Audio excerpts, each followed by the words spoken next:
Cut it out, Bo. Go downstairs. Go. I'll be down in a minute. You know how it is, like starting up. It's hard as shit. Whether they're good, bad, or ugly, getting the message out there that people aren't just like these superstars or shitbags. Like, there's a point behind everybody, what they're doing. I'm a fucking moron. Mike. Hey guys, welcome back to another episode. With you as always, me, Ben. Today, our guest is Treavor Hawkins, the host of a newer show, I've Been There Too podcast. A fellow Army soldier. He's going to tell us a little bit about himself. Treavor, thank you so much for coming on. Thank you for having me. Love being here. Yeah, we're kind of going to get into your show and stuff and all that about where the roots come from and everything. But first, I kind of want to go, where are you from? How was the upbringing a little bit? What led you into your adulthood and all the decisions that came with that? Yeah. So I'm in Utah. As you said, I'm Army as well. And I have been I enlisted into the National Guard when I was 17. And then was considered AGR, Active Guard Reserve, ever since I basically enlisted. So I've been active for the National Guard the whole time. My upbringing was joining the military was kind of influenced by my father, who he served 14 years in the Army, deployed 3 times. So I grew up watching him go on those deployments. But my parents divorced when I was really young. I was 6 years old when they divorced. And my parents' divorce was not easy. My mom held a lot of anger towards my dad. He lived in New Hampshire and we were in Utah. And so there was a lot of going back and forth between my dad's house and my mom's house. And I watched my mom hold on a lot of anger and resentment towards my dad for what happened within the marriage. And that kind of put in a lot of perspective later on in life. But then my mom got remarried to a guy who he's still currently my stepdad, but he is a piece of shit. He's an alcoholic, abusive, spent very, not even just emotionally, but physically abusive as well. So my high school years, I spent a lot of time watching and dealing with that abuse towards my mom and towards me and my younger brothers. And so when I was 17, I also grew up in Utah is very, what's Mormon culture. There's a lot of Mormons here. I grew up in the Mormon church. And so my 2 older brothers, the expectation when you graduate high school is you go and serve a 2-year Mormon mission. And I did not want to do that. And so I looked at the military as an option. My dad obviously influenced that and introduced that to me. And so I enlisted when I was 17. And I went to basic training at AIT. And then shortly after that, I came back home from training and then kind of moved out on my own right when I was 18 because I just didn't want to be in the household where my stepdad was still abusive. And so yeah, that's kind of, I have a very religious upbringing. I'm not currently religious anymore. I left the Mormon church when I was younger. And, but I grew up with a very, very extremely religious family. And then also just experienced a lot of shit as a kid, watched a lot of things happen with my stepdad and then the resentment that my mom held on towards my dad forever. And so, yeah, that was kind of my upbringing. There's a lot of stories inside that, but it definitely was not an, easy childhood, I guess. Yeah. I don't want to have you revisit a lot of that. I just had like 2 questions. Yeah. Okay. One, with your dad what was the gap time between your mom, the divorce, and then her getting remarried? Ooh, that's a good question. It had to be somewhere when I was 11 or 12. So, 6 or 7 years, I think it had to be the gap between her getting remarried. Were you getting to see your dad at all, or was it it was very... Yeah. So interesting enough. And I just want to clarify, you can ask, I'm an open book, ask any question. I will hash up any trauma. I am an open book. I will talk about my trauma. I will talk about the shit I went through. I'm open, so feel free to ask away. But my dad gave my mom permission to move from New Hampshire to Utah, which as a kid I kind of resented for a long time, because it's like, why? I felt like, why would you just willingly give up allowing your soon-to-be ex-wife, and your kids to just move halfway across the country? And so I spent all of my, basically from when school ended at the end of the year to the beginning of school, I would spend my entire summer out in New Hampshire. And then I would spend every other Christmas during Christmas break out there with him as well. And that was just the extent of how much I actually saw him. And then my dad was not involved at all in our lives. He didn't call, didn't check in. It was actually my stepmom who made all of the effort growing up to be in our lives. And she was the one that would send, cards during the holidays, or, I learned later she would be the one that tell him, you need to call your boys. It's been a few months. So, and even to this day, she is an amazing stepmom and an amazing grandma to my kids. And she continues that effort. And I have a great relationship with my stepmom. And so, but yeah, I've since then mended a lot of things through therapy and other things with my dad. But for a long, long time, there was a lot of unresolved issues and unresolved anger that I was holding on to that I had to work through in therapy. And so it wasn't until actually 2 summers ago did I actually go to my dad's house with my kids and actually ask him some hard questions and things that I wanted to know, my whole life. I was at a point in my life through therapy that I had healed from a lot of things, and I had it from an empathetic view of like, the reason why he is today is because of the traumas he experienced as a kid himself, because he did experience a lot of trauma as a kid with his parents. And so I was able to come to a point where I understood that aspect, but I didn't know what it was. And so a lot of the questions and conversations that we had that summer were me asking about his childhood and the traumas he experienced, and finally getting him to open up about the things that he experienced as a kid, to help me have a better understanding to why he is the way he is, and why he is the shitty dad that he was. And so, yeah, we're jumping around everywhere, but yeah, No, that's you're it. good. I love to hear this kind of stuff. I think that's truly interesting because it's generational trauma is what that is. It's breaking Definitely. all that stuff, Yep. And you had the strength to actually get, instead of just I'm guilty of it too. Like there are some things in I love my family truly, but there are some things obviously that people harbor. There's some, oh, that's just how they act. Yep. And you had the strength actually to like at least go and break those molds of, hey, this isn't how it's supposed to be. There's got to be reasoning for this. And once you understand reasoning, that helps you so much understand and be a little more forgiving. So I totally understand. 100%. I'll add to that is like the experience that I had with my stepdad actually put me on the path. As abusive and as hard as that was growing up with him, it put me on a path to want to be better. I never watched my mom experience a good husband, a good, loving, supportive husband, right? I never experienced a father in my life, and my dad and my stepdad, who were there for me and supported me and loved me and gave me the unconditional love that, like, me as a father now give my children.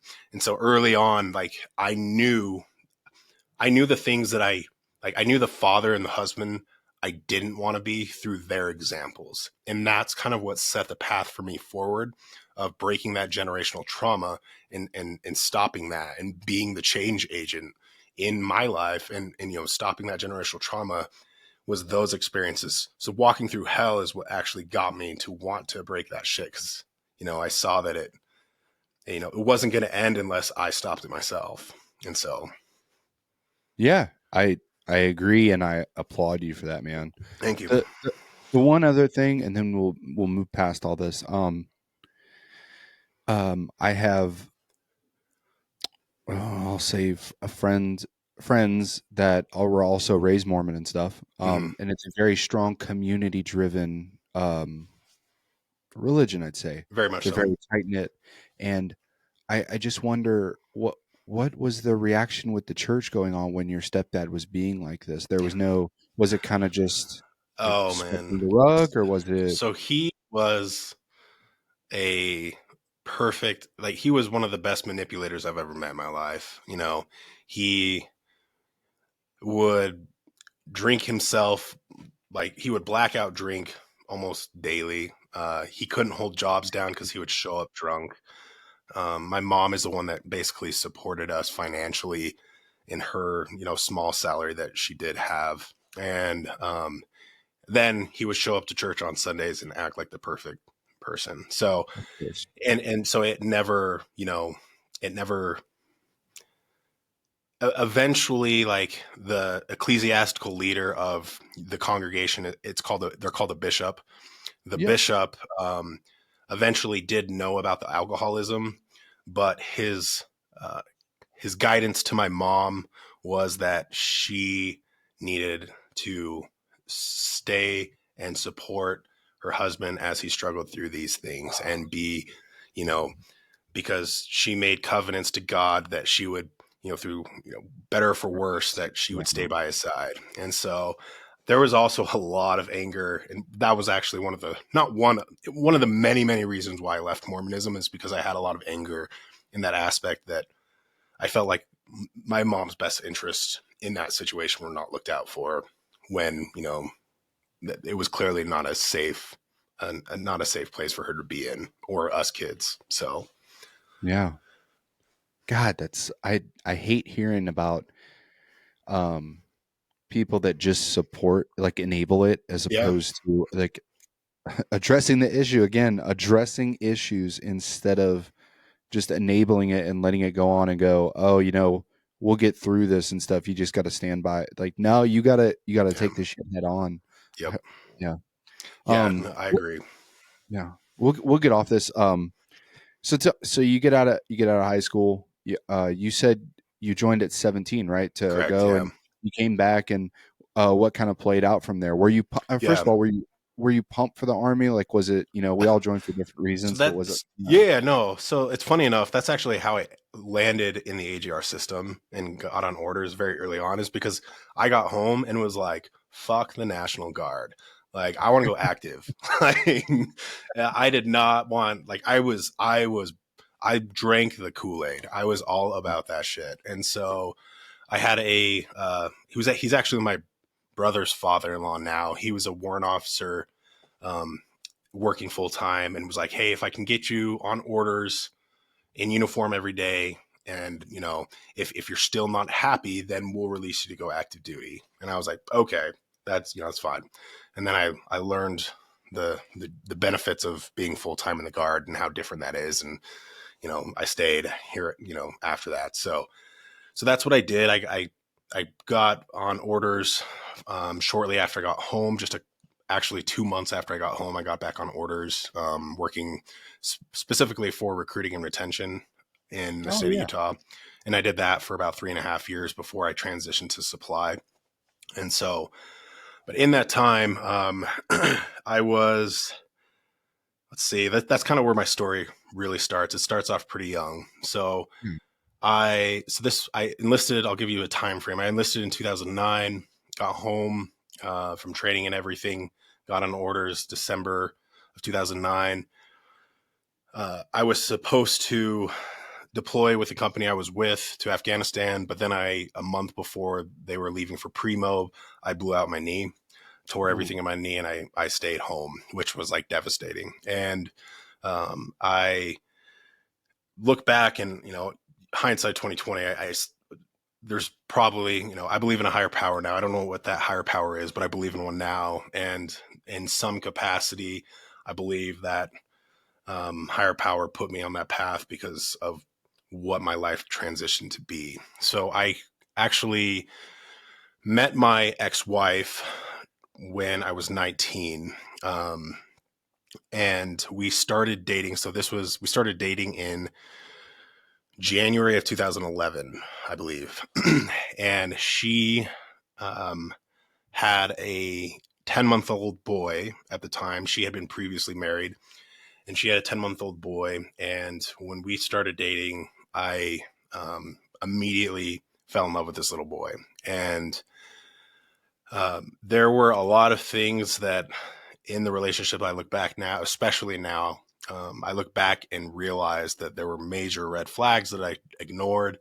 And I was blinded by, like, I loved this little boy. He was Yeah. everything. His biological father was not in his life.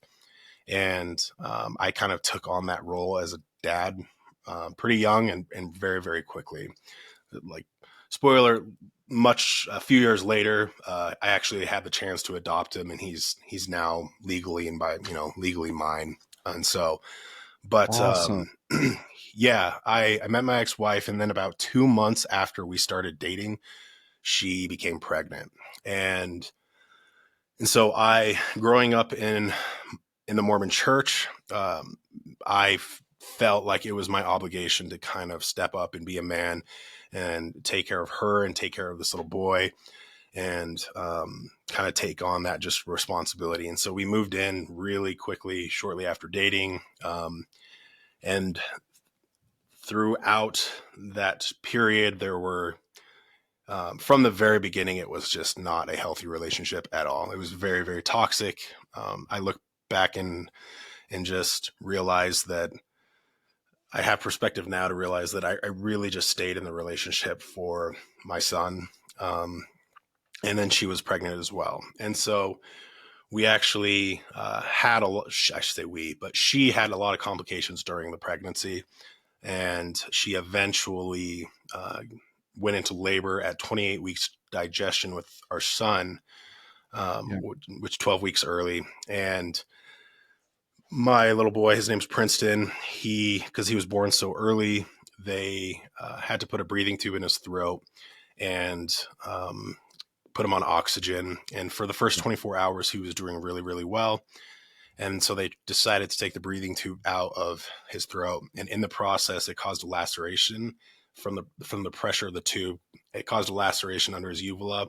So blood started filling up his lungs, and he essentially crashed. And the doctor spent 2 hours handbagging oxygen into his lungs to keep him alive and stabilizing him. And they were able to eventually stabilize him. And then we kind of waited for him to just get better. It was a waiting game at that point. And then 5 days later, we went to the hospital. We got called into the hospital. They had told us that he had crashed again, and they were able to stabilize him. But there was a lot of damage done to him. There was a lot of brain damage done. There was holes in his heart and his lungs, and they didn't suspect that he was going to survive. So they gave us an option to either wait it out and see if he would survive, knowing that there were many, many surgeries he would have to have down the road. And if he even survived those surgeries was a huge question mark.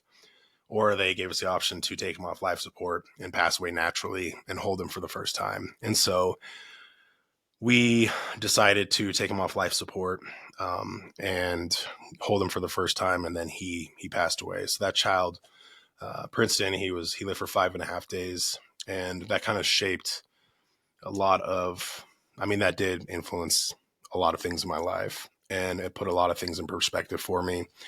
I actually did a whole episode on his story in my podcast. And so if you definitely want to, I've had a few friends tell me that they were crying through the episode, but if you definitely want to hear his story, I dedicated a whole episode to that because I felt the strong need to just document his story and document his short little life. And so, with that, you're keeping his legacy, 100%.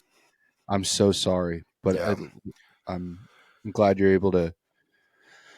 I always hear, keeping someone's name like that. When you say it, you're keeping that person alive to a degree. And thank you. So that was obviously extremely traumatic, and you're a young guy, right? You're just still 19 or 20. Yeah, I had just turned 20 at that point.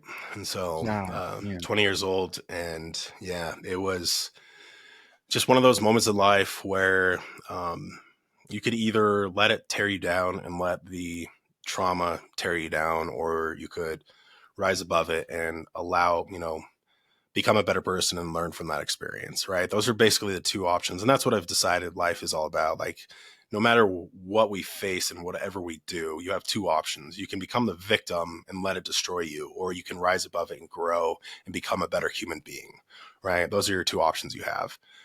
And so I still had I think it was 18 months when this all happened, my oldest boy.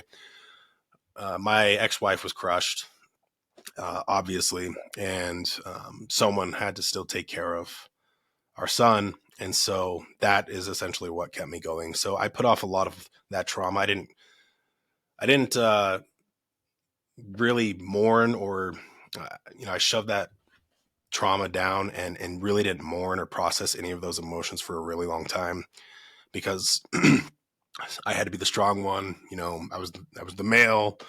Males aren't supposed to deal with their shit, right? No, you gotta pick it up and move on. Exactly. And so we ended up having 2 more kids together after that. Throughout the marriage, it was just chaos. There was a lot of shit that we endured, and I talk a lot about this in my podcast in each episode as I play this out. So you're definitely just going to get a short synopsis of this story. So, but about 5 years into our marriage, I really, it was the first time I kind of started considering divorce and asked for a divorce. Things were just not good. There was a lot of factors that came into play, and we decided to go to couples therapy after, to try kind of like the last resort thing to kind of make it work. Yeah. And so I agreed to go to couples therapy, and we did about a month and a half of sessions before the therapist asked me if I would commit into staying in the marriage and trying to get this to work. And so I did. And that's about a couple weeks after that, I started dealing with major, major depression. And it was to the point where, depression turned into suicidal ideations.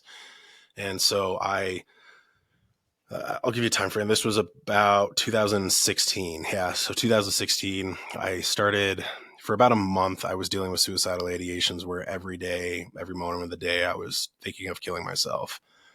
And it was September 17th of 2016.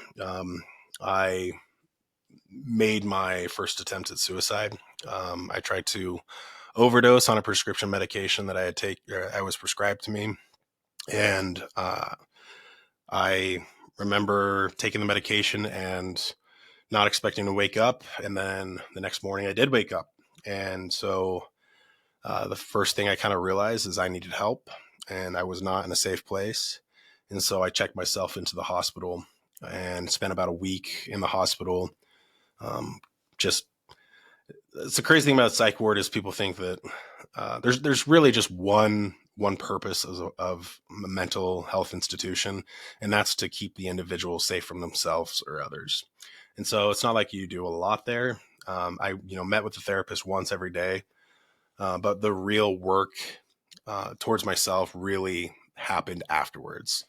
So after I got out of the hospital, I started working with my doctor to find an antidepressant and an anti-anxiety medication. Started seeing a therapist sometimes twice a week.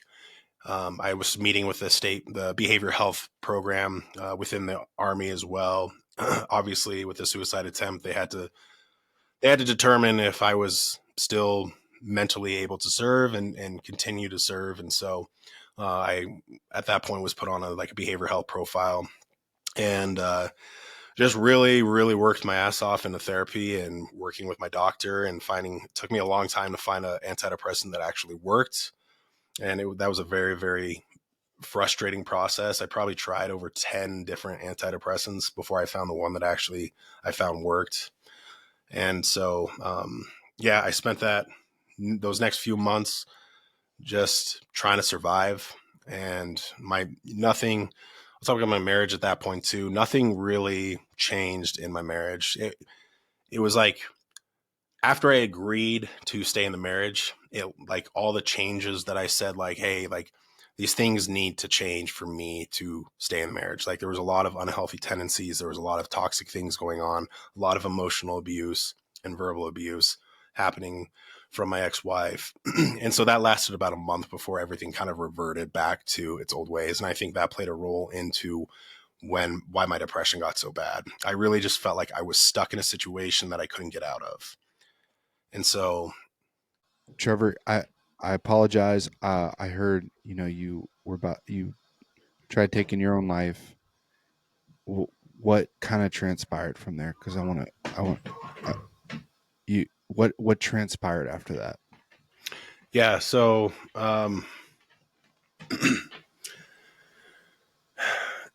there was a lot. So there was a lot going on in my life. Like I felt so honestly, the biggest support for me in that moment, the one stable thing that I did have was being in the military, which is crazy. And this is why I am such an advocate for speaking about mental health and speaking about getting help and being open about that and changing the perspective on mental health, is because that was the one thing that honestly saved me, was having that stability, having that support system in me, having the soldiers around me and my coworkers who were just accepting and supportive of me getting help and everything that I needed.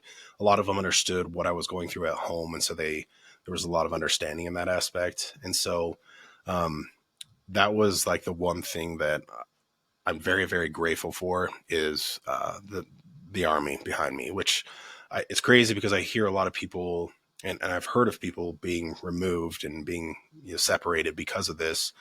But like, it was the one thing that I needed. And it's the one thing that kept me going. Having a job was like being able to focus on my work, and being able to, it kept my mind in other places, even in the moments of when I was struggling with, like when I was in my darkest place. The one thing that I did have was like, I could put my heart and soul in like my supply room. Right. And I was able to focus on that. And so yeah, a lot of months went on where I was just trying to figure shit out, and nothing in my marriage actually got better. In fact, it seriously de-escalated, got worse after that. So it was about a few months later, let's say this was June of the next year. So June of 2017, our unit was going to Camp Dodge, Iowa, which is a small National Guard base outside of Des Moines. And we were doing some training there. And when I was getting ready to leave, my ex-wife and I were fighting so terribly that when she dropped me off at the airport, we didn't even talk to each other, didn't say goodbye. It was just a very toxic environment. Definitely not good for someone that is struggling. And I've correlated now and read a lot of books and done a lot of research on how damaging an unhealthy relationship can be to one's mental health. I know from my own experience, and then just reading studies and stuff, that being in a toxic relationship can truly like tear you down. And that was the case of what was going on with me. And so it was June of 2017. We were at training, and we were towards the end of the training. We were there. And I remember I called home to talk to my kids. I have 3 kids. And I remember talking to them and talking to my ex-wife, and we got over the phone. We got in this huge fight. And I remember she hung up the phone on me, and that was like her MO. And I just remember feeling so defeated and so like I did not want to continue being in that capacity, being in that marriage. And I felt like at that time I was trapped there. Like I felt like I had already tried to divorce once and got stuck in it, and there was like no way out. And so my mind started going in those dark places and justifying, like, well, if you end your life, like, your kids will get taken care of with life insurance, and just making my mind just started playing all these tricks on me and making it seem like that was the better route. And so I truly, in that moment, believed that taking my life would have been better for everybody, not understanding the amount of trauma that that would have caused later, not only for my kids, but for people in my unit and obviously my family and all those that knew me and worked with me. It's an incredible thing because like I was in so much pain and hurting so much that that seemed better. I remember having the thought that I'd rather end my life than spend one more fucking day being married to this woman. And so that's how like dark of a place my mind was at. And so I remember that night I was also prescribed sleep medication because with depression and anxiety also comes sleep deprivation, and I had severe insomnia as well. And so I had a sleep medication. And I remember being done and just feeling defeated. And so I Googled on my phone if that specific sleep medication could kill me, in which I read that it could.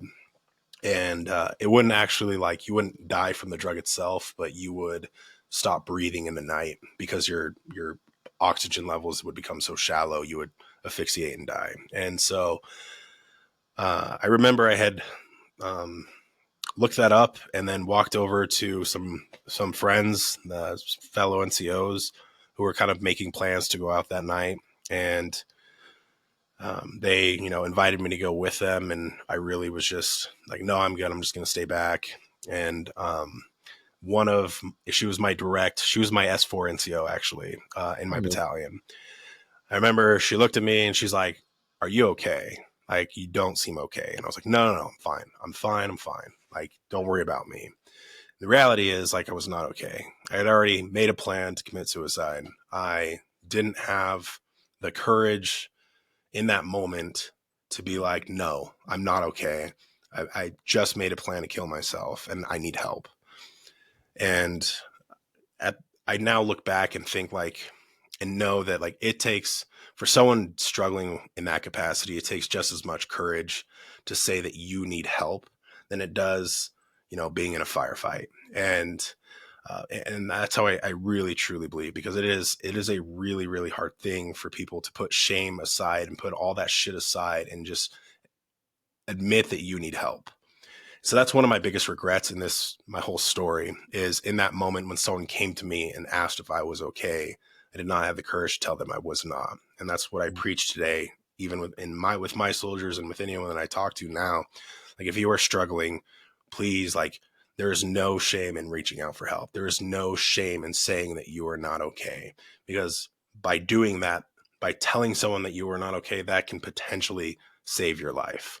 Yes. And in that case, it definitely would have saved mine. So I went back into the barracks after that conversation, and I had another friend, another NCO. He could tell something was up, and he was kind of following me up into the barracks and where my bunk was. And I was going to go get my prescription medication, and he was following. He's like, "Hey, just come hang out with us down in the day room." I was like, "No, I'm good. I'm just going to go to bed." And he's like, "No, man, you got to come hang out with us." I said, "Okay." I finally admitted, I said, "Okay, I'll go hang out with you guys."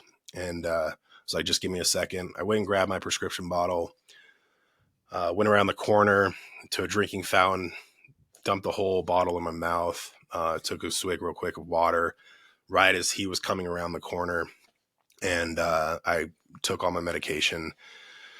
I told him, I said, "Hey, let me just go to the bathroom and I'll meet you down there." And he's like, "Okay." And then, so I remember going in the bathroom, and this was probably the most profound moment of my life. And it's something that I'll always be inscribed in my mind forever, is I remember looking in the mirror and having the thought, as I was looking at myself, being like, this is the last fucking time I'm going to see myself alive. And it was a crazy, it's a good reminder for me today, how important, working on your mental health is, having that profound moment. But I went downstairs into the day room where everyone else was kind of just hanging out, and I was just sitting in a chair, and about 10 minutes later, I passed out. The medication kicked in. And so everything from this point is what I've been told happened, because I don't recall anything. Yeah. But they first thought, they thought I was drunk, and they thought I passed out drunk. And they're like, no, like when I talked to Treavor, he hadn't drank at all. He was 100% sober. And so they ran up, and they kind of knew something was wrong. So they ran up and grabbed my direct boss, and he came down and immediately knew something was wrong. And so they carried my body into GSA and threw me in the car and rushed me to the emergency room. The closest hospital at the time was actually a VA hospital there in Des Moines. And I was told that the hospital gave me 2 Narcans to counteract the drug. And then because my breathing was so shallow and my O2 levels were so bad, they put a breathing tube in my throat. And so I was in a medically induced, self-induced coma for 3 days. I didn't wake up for 3 days. Wow. And so at that point, my unit had already left because training had ended. And there was a few people that stayed back and to wait for me to get released from the hospital. So when I woke up in the ICU and not really knowing what happened. It was a very, very strange feeling. But as soon as I woke up, they wheelchaired me over into the psych ward, and I spent a few days in the psych ward there.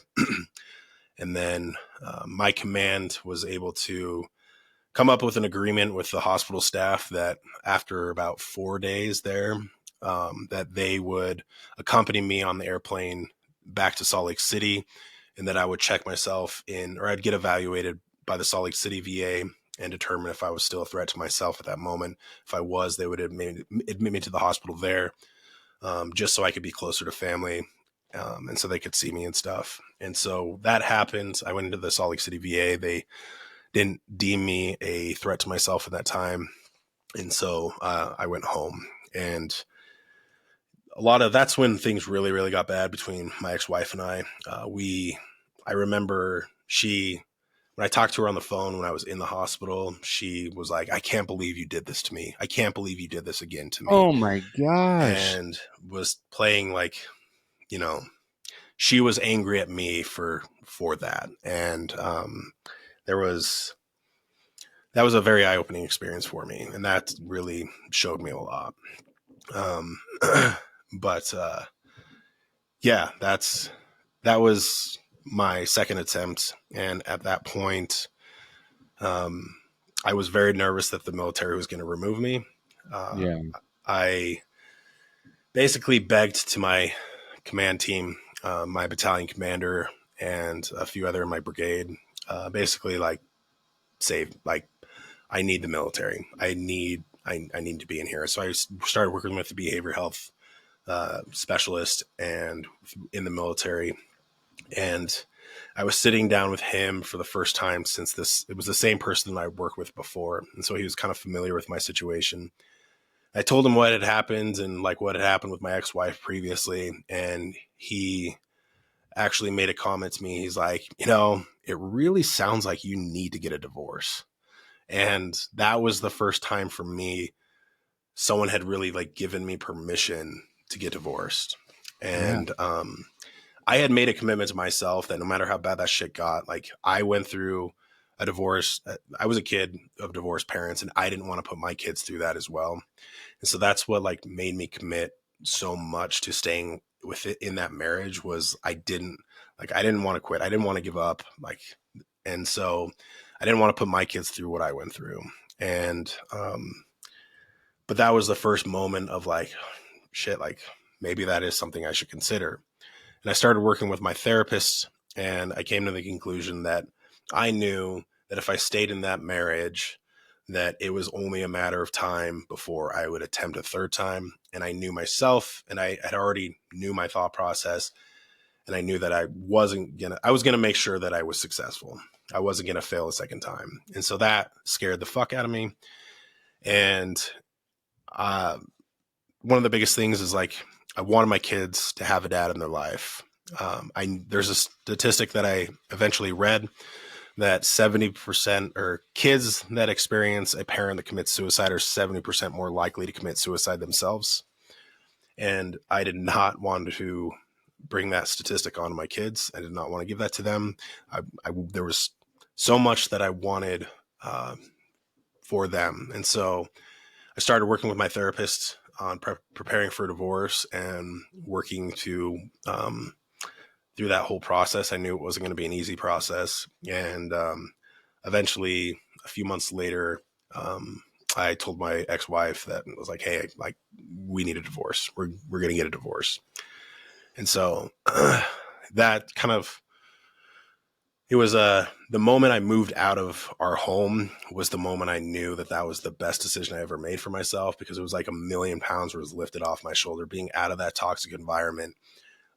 From that moment, I really haven't had any serious issues with my mental health. There's been, of course, mental health is an ongoing battle, and especially with depression and anxiety, it's an ongoing battle that you constantly have to work on.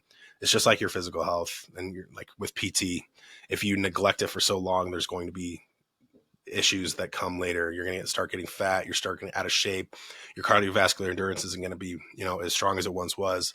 Mental health is no different. You have to constantly be working on it to improve it. And it's something that to this day, I still go to therapy. To this day, I still am working on myself in some capacity, focusing on whether it's my spiritual health or my emotional health in whatever capacity.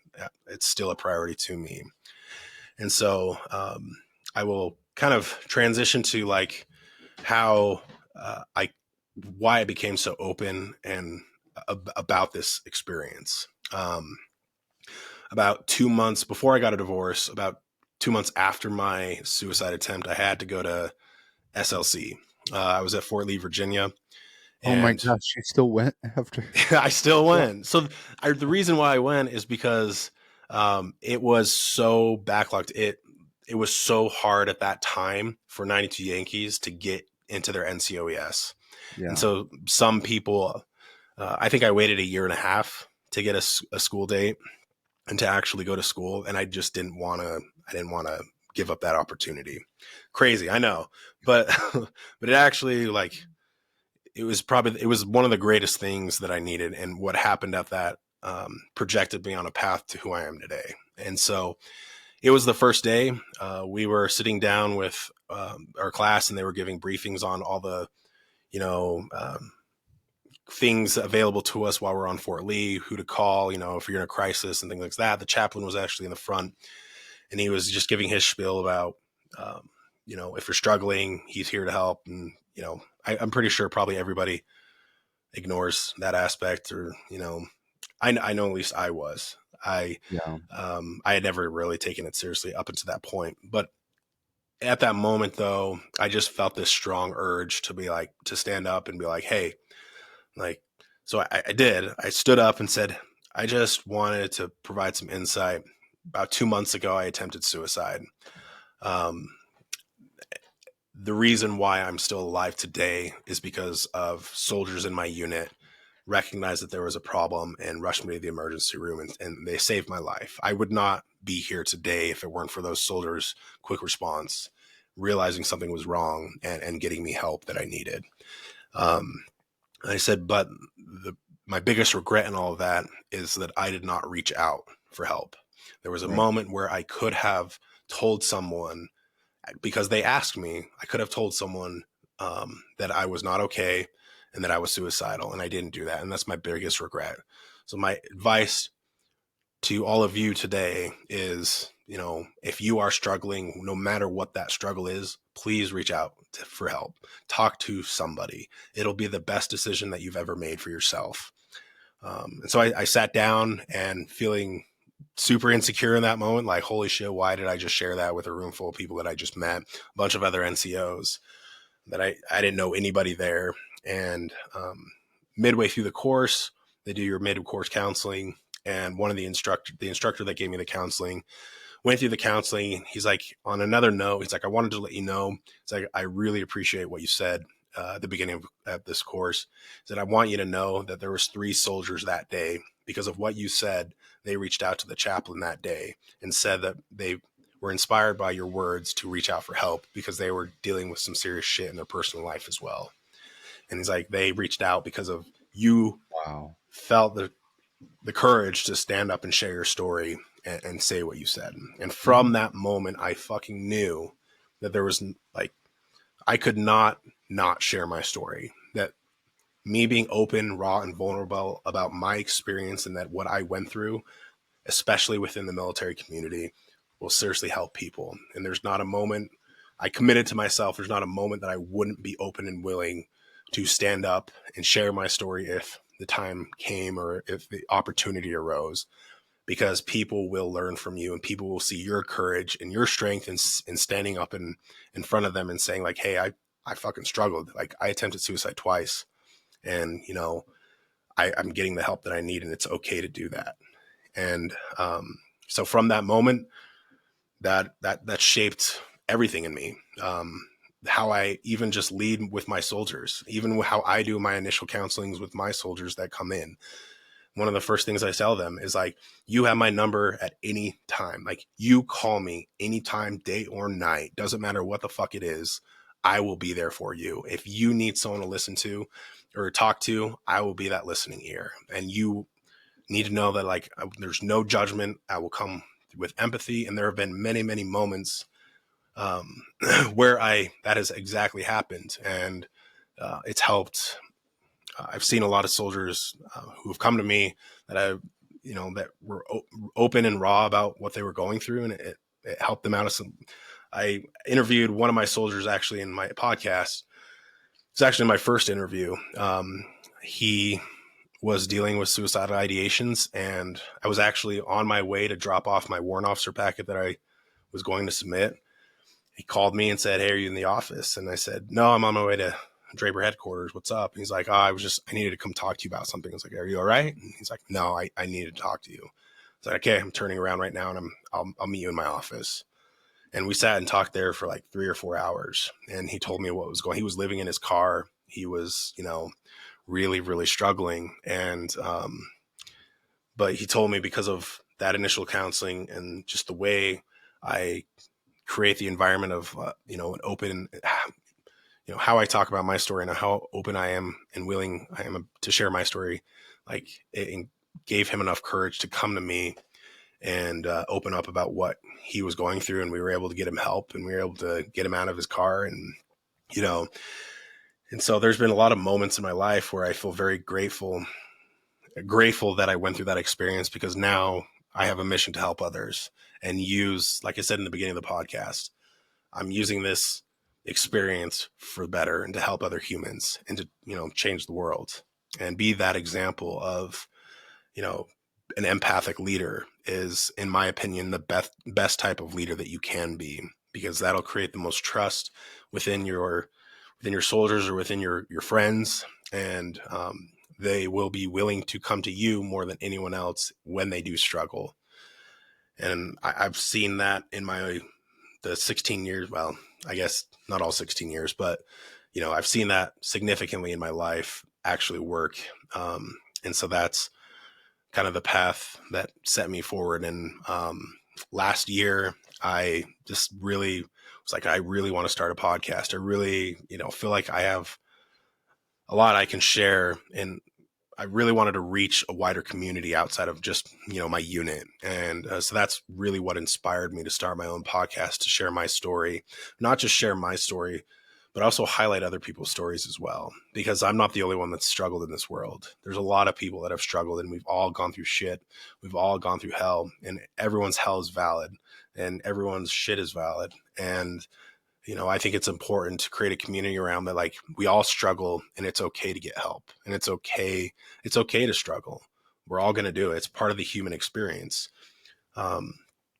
And so I want to highlight other people's stories too, and share their story, and really just let other people know who are also struggling or also listening that, like, it's okay to struggle and it's okay to get help. And I really my goal is to break the norm, break this mentality, especially in the military, that we have on mental health, that if you are struggling mentally, then you're weak, because that is what, the mindset people have, especially, in the group that I'm in.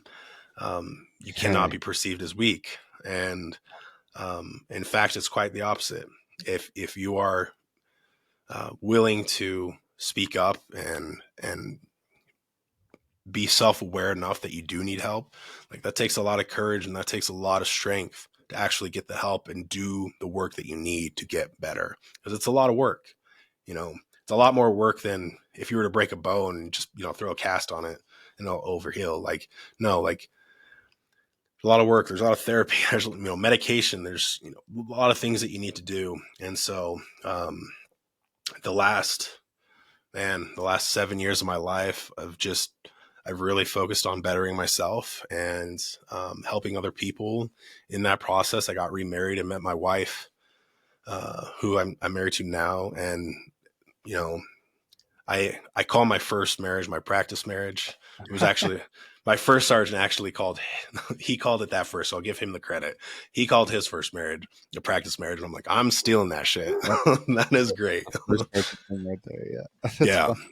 And I have an amazing wife who, I'm so lucky, and she supports everything that I do, everything within the military. Like, I mean, you know how it is. Like, if shit at home is not good, you stress about it more than anything. And Oh yeah. and so I have someone that I can leave for long periods of time and know that she has shit handled. And and so I feel very grateful for that. I've learned a lot. I've learned so much in my life, and that's a motivation to help other people. That's what my life goal is right now. And I feel like it's like my sole pull in life is use the experiences that I went through to help others. So yeah. I when you're saying that, what I understand it as is you are supporting others not because of, but in spite of what happened. Yeah. I am still here. I am able to do all this. There's ways for this to work, Yep. for life to work, and that's honorable. With all that, that was an amazing timeline. It's full of ups and downs. Do you do you find yourself just propelling? I know obviously we talked about there's it's an everyday struggle. Do you find yourself still mountains above, or just little peaks above where you were, let's say 10 years ago? Do you Yeah. find yourself way better? So yes. And yeah. Okay. So I'll answer this question in two ways. Yes. So my mind, whenever I have like major struggles, major things that come. So uh, my divorce was not pretty. It was not easy. It took 3 years to get divorced because we were fighting over custody. And then we've been back in court ever since. So there were a lot of moments in those times where I really, really struggled, and those suicidal thoughts did come back. The difference between 10 years ago, and now is because I've been in therapy for 9 years now. I have learned so many tools to help myself in those moments, right? The first thing is being able to recognize like the triggers, or recognize when I'm down, or when those intrusive thoughts start coming in. So the first thing is being able to recognize that, and maybe those triggers of what happened, and having a plan in place, right? In the medical or the mental health world, you call it a safety plan. And for me, in my safety plan, the first thing that if I have an intrusive thought, I have to, in order for me to process that intrusive thought and let it go, I have to tell someone. And for me, that's my wife. And I have an amazing enough wife that it doesn't matter how bad it's been or how bad that thought is. It's like, hey, like today, I really just had the thought that I just did not, I didn't want to be here anymore. Why? What's the purpose of even fighting for my kids when their mom makes it absolutely living hell to do so, and being able to I have to be 100% open and real and like honest about what is going on. And I found that for me, that helps me completely be able to process those things, and rather than holding them in and them building and growing, I'm able to process them and release them. And, they no longer grow like they used to. And so, you get better at recognizing these triggers, and you get better like when I know something traumatic, like I know something major is going to happen in my life, like maybe, you know, I have a court date coming up and the judge is going to rule on something, whether it goes in my favor or not. Like I'm prepared for that and I'm ready. And so I prepare myself mentally for those things and Yeah. recognize those things, you know, and maybe I can't prepare for it. And that's where those tools come into play. So that I've learned over time of what I need to do to stay in a mentally healthy place. So yes, like I still have intrusive thoughts, but like I have learned all the tools and the ways to keep those intrusive thoughts from growing and becoming bigger than what they need to be. Does that make sense? Yeah. No, that's a perfect explanation. That's a really good way. Me and my wife, we've learned that through our marriage. We've been married for 8 years now, and there were some not so pretty times with deployments and training, and Yeah. a lot of ups and downs. But we learned if you are completely honest about what the issue is, which is very, very hard to do because you love them, you don't want to hurt their feelings or Of anything. course. But if you are honest about it, it helps so much of like getting it out, and then you say, maybe I just needed to tell someone that for them to understand how I'm feeling, and then that slowly regresses. It gets better and better, and you Yep. feel a little, and you can control it, I guess, better. 100%. So I totally understand. For you, I know you're kind of in a different boat with getting mental health resources, right? Because you're not on an active duty base, like one of the large bases and stuff like that. Mm-hmm. For me and the places I've been, behavioral health has always seemed like at first you're scared, like we talked about, you know, there's a bias behind it. And then Yep. as you get older, I've even went, but it seems either very congested or not. It doesn't look like they're trying to solve a lot of problems. Sometimes it seems like they're just trying to put a Band-Aid on you so you can Yeah. continue to do your job. Yeah. What do you find to be the best resources for mental health? Obviously, besides like we talked about, that outlet person that you have. Yeah. Yeah. Like I would agree with you that my resources are a little bit different. So, like, because there is no, like the closest active duty facility is an Air Force base. That's like 70, 80 miles north of me. Oh, So I'm not, so all of my medical care is from the civilian side. But so I can't speak on like the active duty experience with going to behavioral health. And, but for me, I would say that the most important thing that if you are going to behavioral health and you are working with a therapist, the number one mistake people make is not finding a good therapist. Like there is nothing wrong with firing your therapist if you're not clicking with them and finding a better one, right? It is so important to find someone that you can honestly be open 100% with, and talk about, because you have to understand, even in the military, like those, and unless you're a harm to yourself or they deem you a harm or there's abuse or something going on in the home, like there is 100% patient therapist confidentiality. That stuff's not going to come back to your command team. And so you have to find someone that you can truly be real and honest with and work with. Like that is super, super critical. I've worked with, over the span of the 9 years, I've worked with 3 different therapists now, simply just because location was the first one. I moved much further away from that first therapist, so I found a different one. And then the second therapist ended up opening up her own thing, and so I found a third one. And I've been very fortunate with my therapist. And maybe it's my personality. I'm honestly such an open book. Like I will tell anyone anything.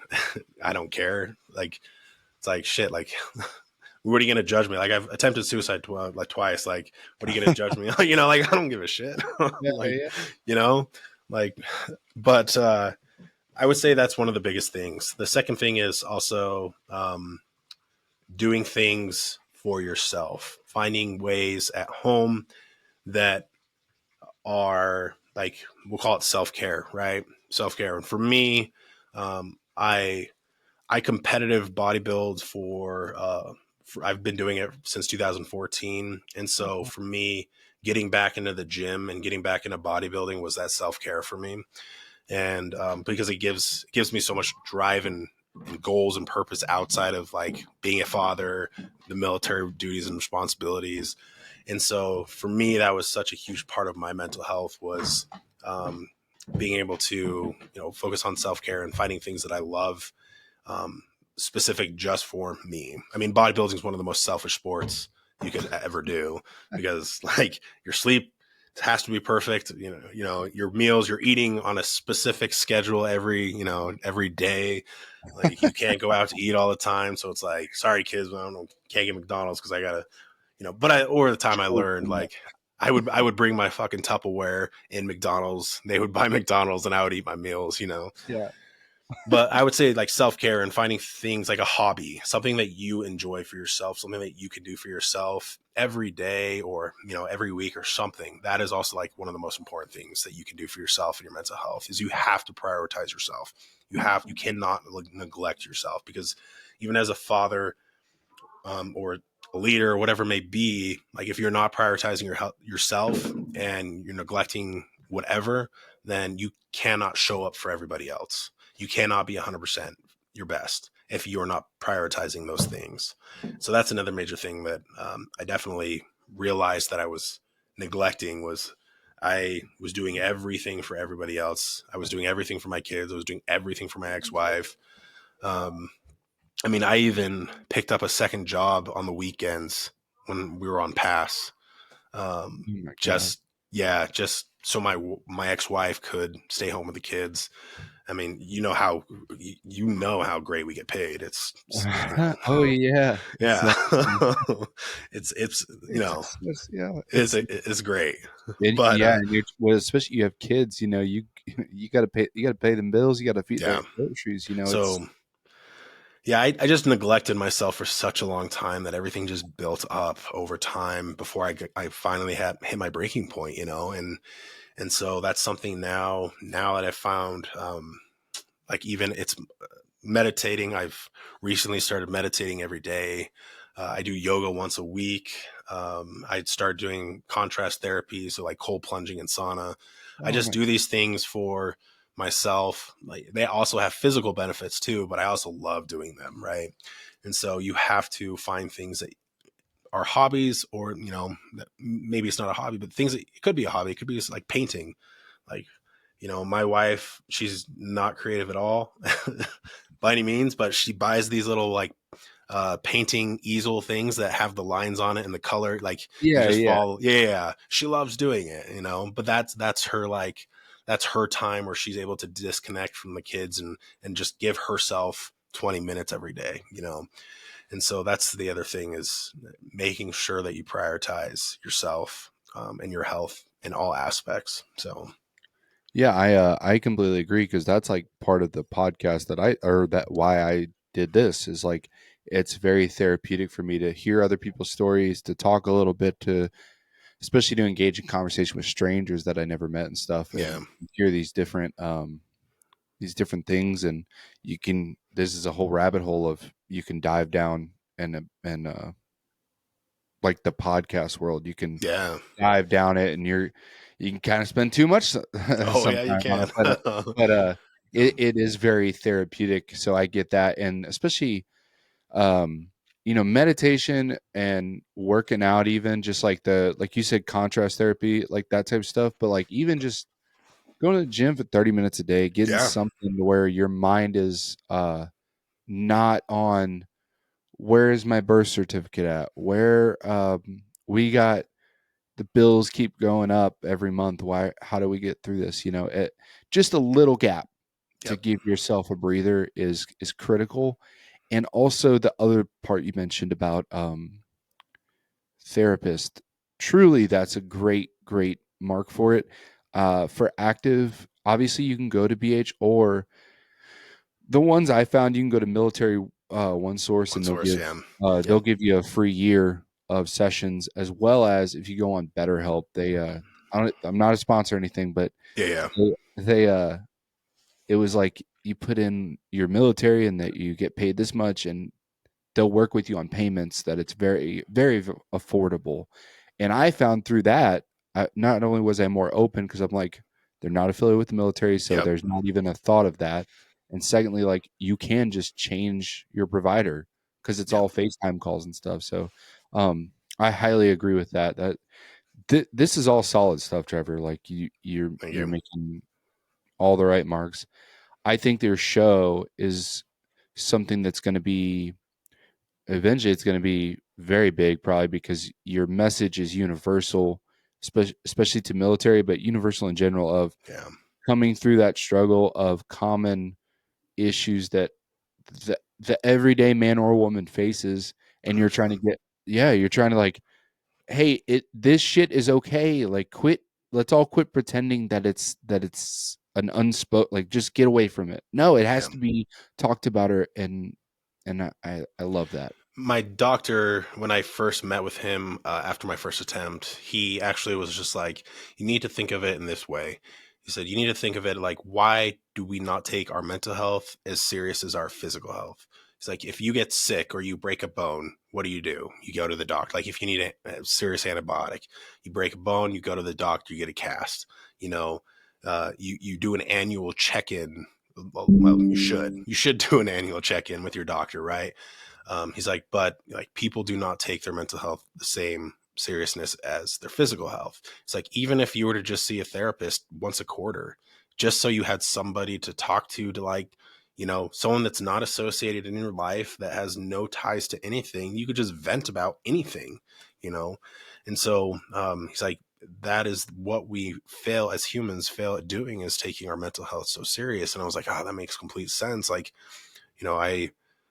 I have my entire life, I've always put in so much priority to my physical health, and I neglected my mental health so long. And so now there's three kind of pillars that I am focusing on and trying to put so much effort into, which is your physical health, your mental health, and your spiritual health. Spiritual health has kind of always been a struggle for me, especially being raised in such an extremely religious home. Yeah. And it took me a really long time to finally accept what my spirituality looked like to me.